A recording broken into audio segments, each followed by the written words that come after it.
Hello everyone. Continue to rent the board today. This is a MacBook Pro 14-inch.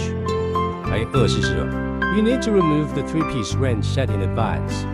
Some older machines, if the data is not that important, you can directly change the main board. No need to pull the board. Put a sticker on it and you're done.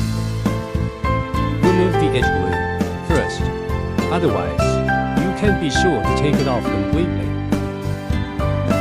Our big brother has already started working. Take it out quickly. Hard disk should be mounted. I will put it back in order later. This is Wi-Fi.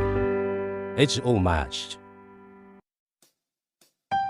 Of course, if you want to change the hard disk, you still need to suck the hard disk directly. So these are the pieces of equipment that came down. Install the chips in turn. Align. The last one is perfect. Check if the installation is normal. Wear a black mask.